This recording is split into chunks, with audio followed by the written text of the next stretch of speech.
फिलिस्तीन के आतंकी गुट हमास ने 7 अक्टूबर को इजराइल पर ऐसा हमला किया जिससे पूरी दुनिया हैरत में पड़ गई है। हमले में इजराइल में कम से कम 1000 से ज्यादा लोगों के मारे जाने की खबर है। वहीं इजराइल ने भी हमास पर जवाबी कार्रवाई की है और गाजा पर ताबड़तोड़ बम बरसाकर कम से कम 1500 आतंकियों को मौत की नींद सुला दिया है। जंग दोनों तरफ से जारी है। हालांकि इस जंग में हमास ने इजराइल के कई नागरिकों और विदेशी पर्यटकों को बंधक बना लिया है। हमास बंधकों के जरिए इस जंग को जीतने की कोशिश में है और बंधकों को एक शील्ड की तरह इस्तेमाल कर रहा है। गाजा पट्टी में सैकड़ों लोगों को बंधक बनाकर रखे जाने की रिपोर्ट्स है।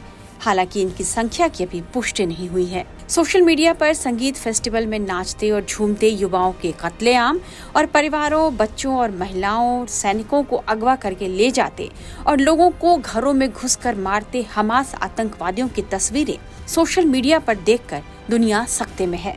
इस वीडियो के जरिए लोगों ने निर्दोष लोगों पर जुल्म ढाते हमास का वो क्रूर चेहरा देखा है, जिससे इजराइल ही नहीं बल्कि दुनिया भर के लोगों का गुस्सा भड़क गया है। प्रतिक्रिया में इजराइल ने भी गाजा पर कहर बरपा दिया है। इजराइल ने जबरदस्त पलटवार करते हुए हमास के कई ठिकानों को तबाह कर दिया है। इजराइल के जवाबी हमले के बीच हमास ने कहा है कि वह लंबी जंग के लिए तैयार है। बेरूत में रह रहे हमास के आतंकी अली बारके के मुताबिक हमास लंबी जंग के लिए तैयार है। हमास के पास रॉकेट और हथियारों का बड़ा जखीरा है और युद्ध की अच्छे से तैयारी की गई है। बारके ने कहा है कि हम हर स्थिति के लिए तैयार हैं और यदि युद्ध लंबा खींचता है तो भी हमें कोई दिक्कत नहीं। इतना ही नहीं, अली बारके ने अपने खूंखार इरादे भी जाहिर कर दिए हैं और उसने साफ कहा है कि हम बंधक बनाए गए लोगों का इस्तेमाल इजराइल की जेल में बंद फिलिस्तीनी नागरिकों को छुड़ाने के लिए करेंगे।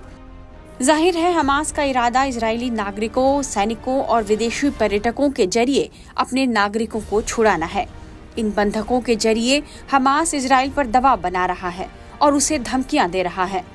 हमास ने यह चेतावनी भी दी है कि यदि इजराइल की ओर से गाजा पट्टी पर हमले जारी रहे तो वह बंधक बनाए गए लोगों को मारना शुरू कर देगा। हालांकि इजरायली प्रधानमंत्री बेंजामिन नेतन्याहू ने हमास को चेताया है कि उनके सकुशलता की जिम्मेदारी हमास की है और अगर किसी ने उन्हें नुकसान पहुंचाया तो उसे सबक सिखाया जाएगा। देखना होगा कि यह जंग अब क्या रुख अख्तियार करती है और बंधकों को कब तक हमास के चंगुल से छुड़ाया जा सकेगा। टाइम्स नाउ नव भारत डिजिटल की रिपोर्ट।